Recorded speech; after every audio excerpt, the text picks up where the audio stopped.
Teleamazonas presenta 24 horas con Liz Palareso y María Gracia Acosta. Amigos, muy buenas tardes. Empezamos con las noticias. A 4 días de que se elijan a las autoridades de la Asamblea, las negociaciones se intensifican. Hay 2 candidatos a la presidencia y el oficialismo busca mayoría. Andrea Samaniego, desde el Legislativo, nos amplía esta información. Hola, Andrea. Muy buenas tardes. Por favor, cuéntanos. Gracias, ¿cómo están? Muy buenas tardes. Así es, los cabildeos aquí en el Legislativo se intensifican de cara a las elecciones para este segundo periodo legislativo el próximo 14 de mayo. Ya algunos bloques legislativos han hecho oficial su postura, mientras otros esperan sesionar en estos días para definir cuál va a ser su candidato, cuál va a ser su decisión. Recordemos que no solo tienen que elegir al presidente de la Asamblea, sino también a los 2 vicepresidentes, además de los miembros del CAL y de las presidencias y vicepresidencias de las 15 comisiones legislativas. Les contamos cómo está hasta el momento esta situación aquí en la Asamblea Nacional en el siguiente reportaje. Veamos. De momento, Virgilio Saquicela y Sofía Sánchez son los 2 candidatos oficiales a la presidencia de la Asamblea. Saquicela, quien asumió la presidencia cuando se destituyó a Guadalupe Llori, busca quedarse al frente del Legislativo y para eso logra acuerdos. Incluso antes de la sesión de este martes para dar luz verde al juicio político contra Lazo, UNES le dio su respaldo. Nosotros somos la única bancada que es capaz de deponer intereses partidistas legítimos, aspiraciones legítimas como bancadas, para pensar en un bien superior que es el bien del país.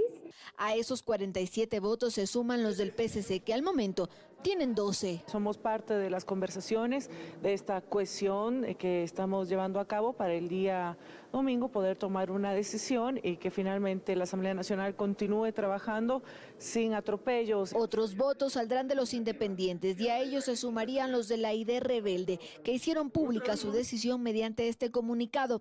Pero la otra izquierda democrática dice que aún no ha tomado una decisión. Tenemos que responder a nuestro partido y esta decisión de determinar a quién vamos a apoyar para las elecciones del día domingo, la tomaremos conjuntamente con los líderes del Partido Izquierda Democrática. Sus votos se contarían dentro de la nueva coalición que el oficialismo está trabajando. Nosotros vamos a hacer un evento público donde se hará el conocimiento de quiénes son los más de 70 asambleístas que estarían incorporándose, cuáles son los miembros que estarían no solo en el CAL, sino en la directiva de la Asamblea Nacional, pero también las presidencias y vicepresidencias de las 15 comisiones. La opción de esta nueva coalición sería Sofía Sánchez de Pachacutic. Sin embargo, dentro de su bloque habrían posiciones divididas frente a su nombre. Yo no estoy de acuerdo, porque se han inclinado a la línea del gobierno y eso no está dentro de mis principios. ¿No va a votar por su propia compañera? Pienso que no. Aquí, ¿por qué no se ponen a preguntar qué le han ofrecido a los que están con Saquicela? Repartirse todo este palacio a cambio de votar por la destitución del presidente de la República. Ese día todos entramos cardenales y será lo que Dios quiera. Pero hay algunos que están lejos de Dios. Aunque como van las cosas en el Legislativo, tampoco se descarta que haya otro nombre para la presidencia de la Asamblea Nacional. Y bien, son 70 los votos que deben conseguir los asambleístas de los diferentes bloques para poder alcanzar la silla de la presidencia de la Asamblea Nacional. Nosotros estaremos pendientes de aquello y les estaremos informando lo que suceda el próximo domingo. Ustedes tienen más noticias. Muy buenas tardes. Buenas tardes también para ti, Andrea. Muchísimas gracias por ese reporte desde la Asamblea. El presidente de la República, Guillermo Lazo, acudirá a la Asamblea Nacional a defenderse del juicio político. A lo largo de este día mantiene reuniones reservadas. Daniela Valencia está en los exteriores del Palacio de Carondelet y desde allí nos da más detalles. Hola, Daniela. Buenas tardes en estudio. A pesar de que consideran este proceso como ilegal, ilegítimo y repleto de vicios de nulidad, el presidente de la República, Guillermo Lazo, acudirá al Pleno de la Asamblea Nacional a defenderse del proceso de juicio político en su contra por el delito de peculado.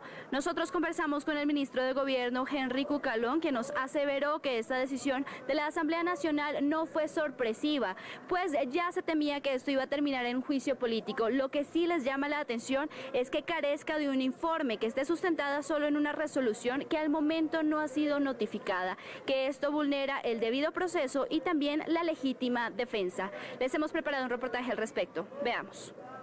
El ministro de Gobierno, Henry Cucalón, suspendió momentáneamente sus actividades para referirse al juicio político en contra del presidente que continúa su desarrollo en la Asamblea Nacional. Desde su despacho confirmó que el primer mandatario personalmente se defenderá ante el Pleno. Hoy nos encontramos afrontando este ilegítimo proceso. Al día de hoy, la convicción y la voluntad es que el presidente de la República acuda a la comparecencia una vez que sea debidamente notificado. Lo ven como una oportunidad para que el presidente demuestre ante el legislativo que no hay pruebas en su contra. Sin embargo, apunta que este es un proceso ilegítimo, lleno de vicios, pues carece de informe que lo sustente. Lo que ayer hicieron fue aprobar una resolución, que no es lo mismo que un informe. En nuestro criterio atenta contra el debido proceso y a la misma defensa que debe tener el jefe de Estado. Acotó que no existe sustento ni prueba del supuesto peculado, tanto así que esa fue la conclusión a la que llegó la Comisión de Fiscalización. Es que no existe por ningún lado, no hay prueba alguna. Se señalaba falsamente por parte de los acusadores de que la Contraloría General del Estado había señalado la terminación del contrato. La Contraloría nunca dice eso en su informe. Que la Contraloría había determinado indicios de responsabilidad penal, falso. Apunta además que cuando se acataron las recomendaciones técnicas de Contraloría, Flopec obtuvo importantes ganancias. Durante el año 2022, ya durante la gestión del presidente Guillermo Lasso, la empresa obtuvo un récord histórico de utilidades en el orden de 180 millones de dólares. Dice que no están confiados, pero que esperan que luego de la exposición jurídica y política, los legisladores tomen una decisión favorable para el primer mandatario. Y bien, el ministro de Gobierno, Henry Cucalón, aseguró que esta será la oportunidad para que el primer mandatario, ante el Pleno de la Asamblea Nacional y también ante todos los ecuatorianos, exponga su gestión y demuestre que no hay pruebas en su contra. Dijo que los 88 votos que alcanzó la Asamblea Nacional el día de ayer no aseveran ni niegan nada. Es lo que les podemos compartir al momento. Regresamos con ustedes a estudios. Una excelente tarde. También para ti, Daniela, muchísimas gracias por la información. La próxima semana, el presidente Guillermo Lasso deberá comparecer ante la Asamblea Nacional para defenderse en el juicio político que se sigue en su contra. Todavía no se conoce qué asambleístas serán elegidos como interpelantes. Los tiempos del juicio político en contra del presidente Guillermo Lasso siguen corriendo. El titular del Legislativo, Virgilio Saquicela, tendrá 3 días para difundir entre los asambleístas la resolución aprobada el martes por el Pleno y el expediente completo del juicio político. Saquicela ya había adelantado que llegando a este punto se debe respetar los tiempos planteados en la Ley Orgánica de la Función Legislativa. Luego de la socialización, tiene que haber una vacatio que establece la misma disposición legal de 48 horas. Al tercer día habría que convocar la sesión para el juicio político. De allí que el presidente Lasso deberá acudir a la Asamblea la próxima semana. En esa sesión del Pleno, los asambleístas interpelantes tendrán 2 horas para sustentar la acusación. Según explican expertos, los interpelantes no necesariamente deben ser los asambleístas que han actuado como acusadores. Es decir, se puede elegir a cualquiera de las bancadas que promueven el juicio político. Hasta el momento no se han definido a los interpelantes. Luego será el turno del presidente Lasso, quien tendrá 3 horas para defenderse. Al final, cada parte podrá replicar en el tiempo máximo de 1 hora. El presidente Lasso deberá retirarse del Pleno y allí empezará el debate, en el que pueden participar los 137 legisladores y cada uno tendrá un tiempo de 10 minutos sin derecho a réplica. Que podría durar alrededor de 2 días. Cuando ya se cierre el debate, se debe hacer una nueva convocatoria en el plazo de 5 días para exclusivamente mocionar ya sea la censura y destitución del presidente de la República o en su defecto el archivo de este proceso. Recordemos que para la censura y destitución se requieren 92 votos. Benavides recuerda que esta vez se deberán respetar los plazos dispuestos por la Ley Orgánica de la Función Legislativa.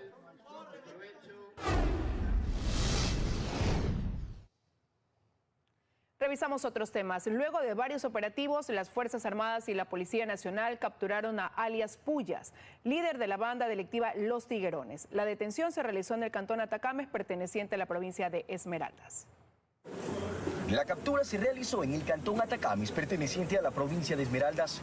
Las Fuerzas Armadas y la Policía Nacional en varios operativos lograron la detención de alias Comandante Puyas, uno de los cabecillas del grupo delincuencial de Los Tiguerones. En un trabajo conjunto por parte de miembros de las Fuerzas Armadas, en coordinación también con la Policía Nacional, realizamos diferentes allanamientos en el cantón Atacames, donde se pudo capturar a este presunto delincuente cabecilla de uno de los grupos delincuenciales de aquí del sector, alias Puyas. El comandante del grupo de las Fuerzas Especiales indicó que el detenido es investigado por robo, extorsión y asesinato, y que además estaría implicado en la muerte de una persona que fue decapitada en el cantón Atacames. Dentro de los registros policiales no contaba con ningún antecedente penal, pero sí tenemos claro en la información de extorsión, secuestro e intimidación a la población, como vacunación a diferentes comerciantes del cantón. Denuncias por parte de la población, en un trabajo conjunto con personal de la Policía Nacional y autoridades competentes de aquí del cantón, realizamos diferentes allanamientos dentro de lo que compete al sector del cantón Atacames. De manera extraoficial se conoció que las Fuerzas Armadas y la Policía Nacional vienen logrando la captura de varios delincuentes y que además se mantienen en alerta realizando operativos las 24 horas del día para capturar a estos sujetos que vienen causando temor en la población esmeraldeña. Han venido dándose algunas detenciones por parte de la personal de Fuerzas Armadas, dentro de la cual son miembros de estos grupos delincuenciales, inclusive dentro de estos son cabecillas que están atentando con la seguridad de este cantón. En Esmeraldas fue declarado un estado de excepción el pasado 3 de marzo por el incremento de muertes violentas, pero pese a esto la delincuencia y la ola de violencia no se detiene. La Policía Nacional repotenciará sus unidades de inteligencia e investigación con la incorporación de nuevos uniformados que se sumarán a la institución en los próximos meses. Hasta finales de este año, la Policía Nacional tiene previsto incorporar a sus filas a 13.500 uniformados que colaborarán principalmente en el eje preventivo e investigación. Para el otro año estamos preparando ya la capacidad para 10.000 policías adicionales y así hasta el 2025. En el 2025 completaremos el último grupo de 10.000 policías más y completaremos aproximadamente 80.000 policías que básicamente completan un estándar de Naciones Unidas para tener 4 policías por cada 1.000 habitantes. El ministro del Interior menciona que frente a la compleja situación que se vive en el país con respecto al tema de la inseguridad, los uniformados incorporados serán trasladados hacia las provincias más conflictivas. En Quito vendrán 1.160, a Esmeraldas van 900, a la provincia del Guayas van 2.700, de los cuales 1.980 van al distrito metropolitano de Guayaquil, porque hemos distribuido por los niveles de violencia de los diferentes territorios.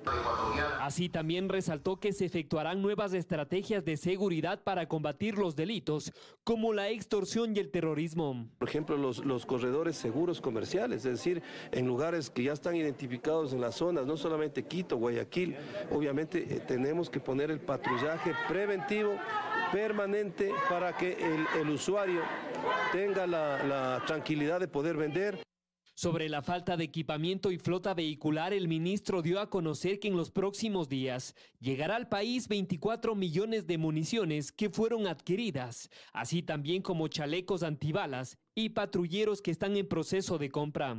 Y empezamos un plan de capacitación y reentrenamiento obviamente en fuego real y en combate cerrado, tanto a los aspirantes que están en las escuelas, que ya se graduarán, como todo el personal policial, pero vamos a empezar por las zonas de conflicto. Paralelamente, equipos tácticos de la policía recibirán capacitación sobre temas de atentados y terrorismo por parte del FBI y unidades especiales de otros países.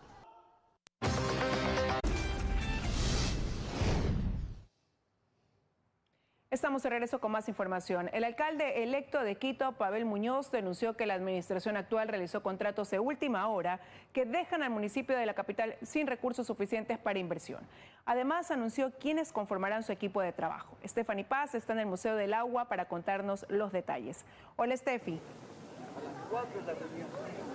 Así es, muy buenas tardes. El alcalde electo de Quito, Pavel Muñoz, proporcionó detalles sobre la situación del municipio de la capital previo al inicio de su administración. Destacó que para este año cuenta solo con 375 millones de dólares de los más de 900 millones que tenía de planta el Cabildo. Muñoz aseguró además que hay contratos que se realizaron de apuro en estas últimas semanas. Solamente se nos está dejando disponibles 375 millones de dólares y a esa información debería restarle compromisos que no nos han dicho cuáles son. Estos días he visto el gran apuro de un conjunto de contratos de última hora, ¿sí? Si estaban planificados y se los hicieron, estoy de acuerdo. Si no estaban planificados y lo que han querido con eso es disminuir la falta de ejecución presupuestaria, seremos con el Consejo Metropolitano de Quito severos en la fiscalización del caso. Se han acelerado algunos procesos contractuales que evidentemente restan las posibilidades que tenemos nosotros como nueva administración de manejo de recurso corriente y de recurso de inversión. El alcalde electo se refirió también a la situación que enfrenta el Metro de Quito y aseguró que no descarta la posibilidad de paralizar esta fase de pruebas. Escuchemos lo que dijo. Una opción es suspendamos estas pruebas y cerrado el metro terminemos de afinar los últimos detalles. Esa es una opción. La otra es, porque ya se está moviendo gente, esto también es lo real, ¿sí? La otra es que mantengamos esa forma de operación, pero les aceleremos y conectemos mejor las partes, porque están en el mundo perfecto para el país de los pretextos. No es mi culpa, es del otro que no ha terminado. No permitiré que me digan, por ejemplo, que no operan las escaleras mecánicas porque no tienen los documentos para saber cómo operan las escaleras mecánicas. Durante la rueda de prensa que ofreció aquí en el Yacu, Parque Museo del Agua, presentó también a parte de su equipo de trabajo, el mismo que estará conformado por Cristian Cruz como administrador general. Andrés Segovia será el productor metropolitano, asimismo algunos rostros vinculados al correísmo como Karina Vance como secretaria de Planificación Territorial, Carolina Andrade como secretaria de Seguridad, Diego Martínez es el nuevo secretario de Planificación y Santiago Aguilar será el nuevo secretario de Comunicación. Finalmente, Muñoz aseguró que suspenderá la aplicación del estatuto orgánico aprobado semanas atrás por el alcalde Santiago Guarderas. Asimismo, anunció que analiza la creación de una 10ª administración zonal. Esa es la información que les tenemos hasta el momento. Regreso a estudio, que nos tienen más noticias. Muy buenas tardes. Muy buenas tardes, Steffi. Muchísimas gracias por esta actualización de lo que pasa en Quito. Y además, tensas relaciones entre la autoridad entrante y saliente, cifras por transparentar y proyectos en pausa marcan la transición en la alcaldía de Guayaquil. Este domingo, Aquiles Álvarez asumirá la titularidad del Cabildo porteño. Carlos Acoto nos informa más desde el centro de Guayaquil. Carlos, muy buenas tardes. Adelante, cuéntanos, por favor. Sí, ¿qué tal, amigos? Muy buenas tardes. Aquiles Álvarez se posesionará este domingo 14 de mayo como el nuevo alcalde de Guayaquil. Él, quien fue la carta del movimiento correísta Revolución Ciudadana en las pasadas seccionales, pondrá fin a 30 años de hegemonía socialcristiana aquí en el puerto principal. ¿Cuáles, ha dicho, serán sus primeras acciones y cuáles son sus desafíos? Se lo contamos en el siguiente reportaje.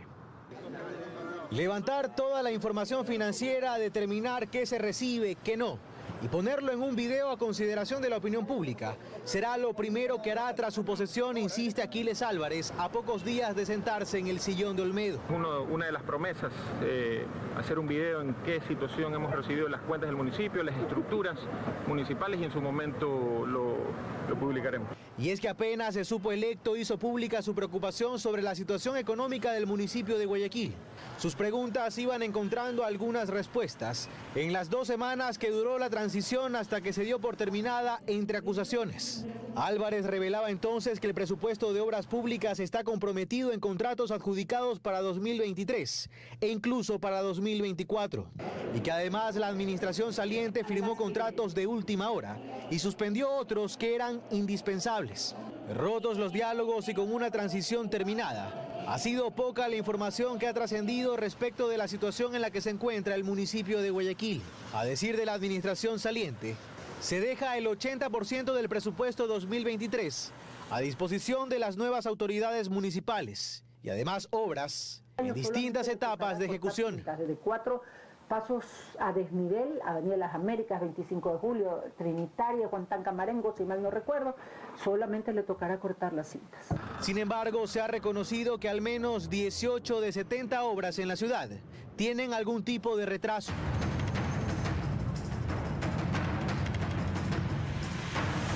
Por su parte, la administración entrante ha advertido con realizar una auditoría financiera, revisar los contratos de servicio de dotación de agua potable y recolección de basura, ambos en manos de empresas privadas. Revisar también la situación del sistema de transporte Metrovía, la Aerovía y la construcción del aeropuerto de Daular. Además, poner la lupa sobre fundaciones y empresas municipales, con el fin de redirigir presupuesto y destinarlo en acciones para combatir la inseguridad. Álvarez, quien ganó la alcaldía de Guayaquil de la mano del movimiento correísta Revolución Ciudadana, tendrá mayoría en el Consejo Cantonal. Adelanta que trabajará con todos. Para nosotros es un solo consejo, no es de mayorías ni de minorías, nosotros vamos a trabajar en conjunto. El nuevo alcalde deberá también atender el clamor de una ciudadanía que pide que las obras municipales se extiendan hasta sus sectores y que se dé prioridad al estado de las vías y del alumbrado público. Y bien, Aquiles Álvarez se posesionará oficialmente el domingo en un evento que se llevará a cabo a las 10 de la mañana en el Palacio de Cristal, en tanto que Cintia Viteri, la alcaldesa saliente, encabezará un evento de despedida este viernes 12 de mayo. Ha dicho Viteri que no asistirá a la ceremonia de posesión de su sucesor. Es lo que podemos contarles, seguimos con mucho más desde estudios. Muy buenas tardes. Buenas tardes también para ti, Carlos. Muchísimas gracias por ese reporte. Guayaquil y sus alrededores soportan cortes continuos y extendidos de energía. Para especialistas, el problema no es solo por la sobrecarga de la época. El continuo cambio de administradores ha hecho que no exista un plan para renovar las subestaciones ni cambiar equipos obsoletos. En el siguiente reportaje les contamos más. Que no se puede sostener una hoja de ruta a mediano o largo plazo en la Corporación Nacional de Electricidad ni en ninguna de sus unidades de negocios si los administradores son removidos constantemente. Eso dice el exministro de Energía, Iván Rodríguez. Le voy a poner un caso. En CENEL, por ejemplo, a un gerente por 15 días ya lleva 3 meses. Y es obvio que ese señor que ha sido nombrado por 15 días ya lleva 3 meses, no tiene ninguna planificación en el mediano plazo. Y en efecto, solo en la unidad de negocio de Guayaquil de CENEL, en 30 meses se han ubicado a 4 administradores. El más reciente fue Luis Aguirre, posesionado en febrero pasado. A este problema se une la falta de expansión del servicio, dice Rodríguez. Se asegura que los daños no están en los transformadores, sino en las subestaciones. El crecimiento de la demanda debe ir de la mano con una adecuada planificación. No hay nada de eso realmente. Criterio con el que discrepa Héctor García, director de operaciones de CENEL. El problema de los apagones no es por cargabilidad de nuestras subestaciones, por el aumento de la demanda coincidente. Hubo el fallo, hubo la En Guayaquil, CENEL cuenta con 37.754 transformadores de distribución y con los que se abastecen un 97% a 712 usuarios. Una unidad de negocio que forma parte del plan de expansión y a la que CENEL le ha destinado un presupuesto millonario para cubrir su demanda y expandirse. 35 millones de dólares para el tema de mantenimiento, es un 10% más del año pasado en este año. En la expansión son 22 millones de dólares que tiene CENEL. Sin embargo, CENEL asegura que con el cambio de transformadores y los mantenimientos continuos se resolverá la problemática, porque solo realizarán expansiones cuando la demanda lo requiera.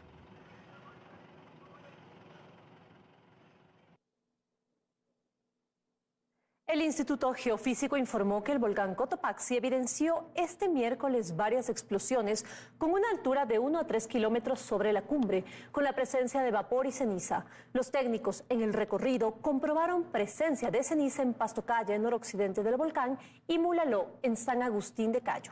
La evolución del estado del volcán está siendo monitoreado por técnicos del instituto. Y hemos tenido el reporte de caída por Tanicuchi y enviamos ya un equipo técnico para que haga un recorrido por Pastocaya, Tanicuchi y Mulaló a fin de verificar si hay o no presencia de ceniza. Todos hemos venido mirando, afortunadamente hemos tenido días despejados, entonces también vemos que hay explosiones en las que hay vapor de agua y gases. Entonces, reitero, es parte del proceso normal según el reporte del Instituto Geofísico, que es el ente técnico científico que nos da la información. Vamos a una pausa, amigos, para regresar. Varios invasores continúan en el área protegida del Parque Samanes al norte de Guayaquil. Se tiene previsto que sigan los operativos de desalojo. Les damos detalles al regresar.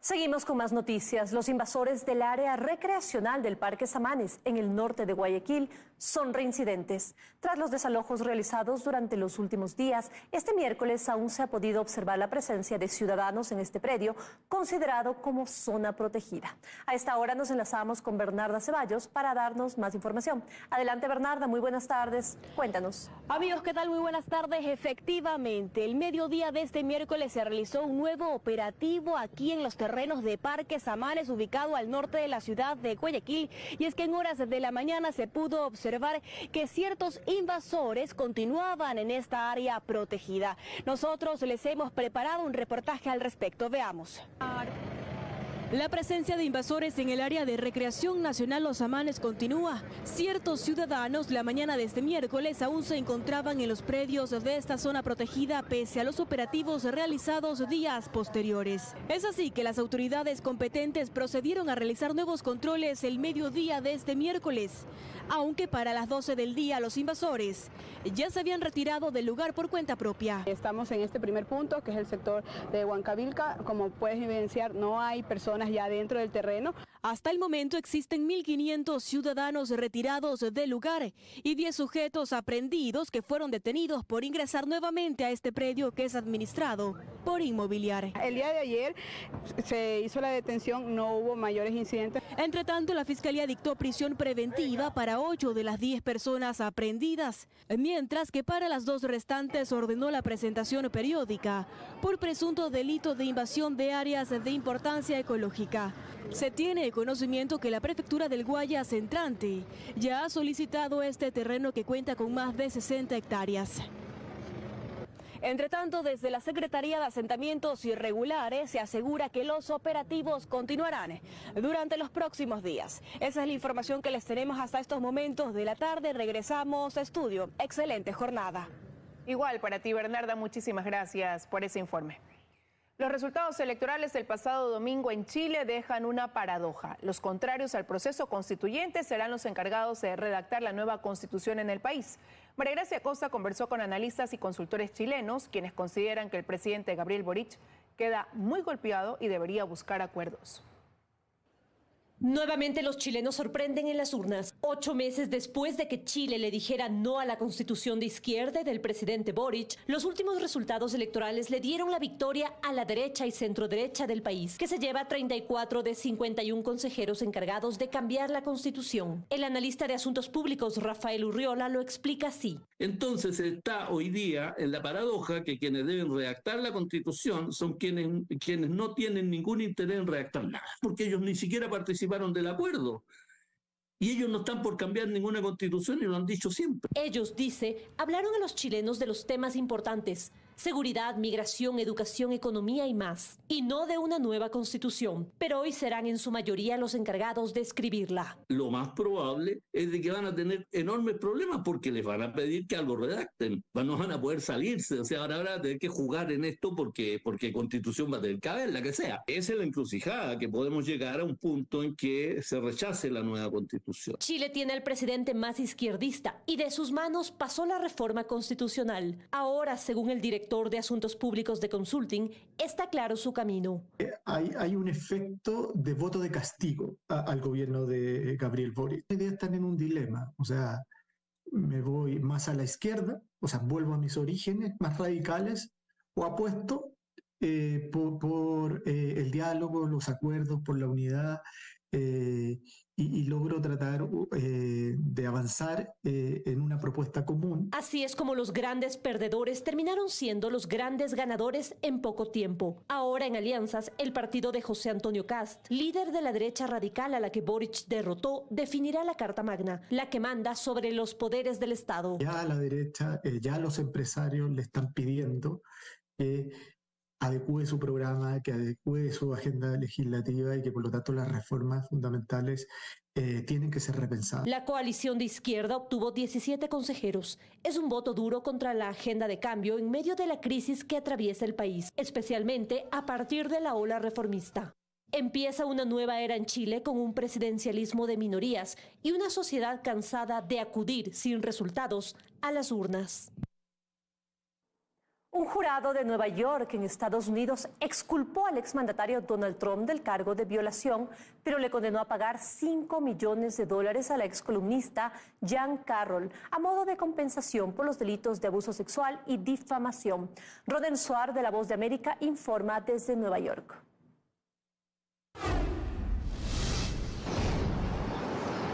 Gran repercusión por la primera condena en contra del expresidente Donald Trump. Un jurado federal de Manhattan determinó que abusó sexualmente de Jean Carroll en el vestidor de una tienda departamental de lujo en la primavera de 1996. Le otorgó $5 millones por agresión y por difamación. Carroll, la víctima, aseguró haber sido abusada en una de las tiendas más famosas de la Gran Manzana. Donald Trump, en distintas entrevistas periodísticas, había asegurado que en principio él no conocía a esta persona y nada de lo dicho tenía que ver con una realidad. Además, aseguró que esta mujer estaba buscando fama para solo vender un libro. Por ese motivo, entonces, se determinó el delito de difamación. A través de su red social, Truth Social, el expresidente Donald Trump aseguró que este fallo es una vergüenza y también determinó que es una caza de brujas en su contra por su carrera presidencial. A partir de ahora, entonces, la instancia es el pago de los $5 millones que deberá hacer el expresidente Donald Trump. Su abogado Tacopina aseguró que esto no lo detendrá en la carrera presidencial. Desde Nueva York, Ronen Suar, Voz de América. Más adelante, seguro muchos bailaron al ritmo de Daiquiri. La orquesta venezolana regresa a los escenarios. Ya les contamos los detalles a las 14:30.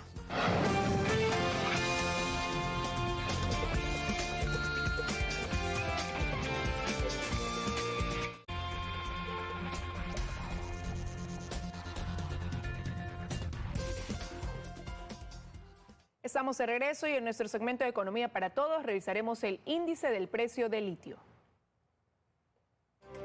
Economía para Todos. Amigos, bienvenidos. Este debe ser uno de los datos más exóticos que hemos visto en este segmento de economía en más de 15 años. Es del precio, el índice de precios del litio, un mineral muy importante para la producción de pilas y baterías eléctricas. En realidad, muchísimas de las pilas y baterías producidas en el mundo actual tienen algo de litio.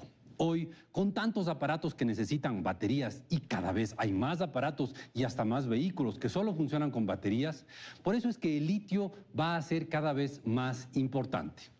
Justamente por eso es que este dato tan exótico es tan relevante, porque el litio es un mineral relevante para todo y se espera que vaya ganando importancia con el tiempo.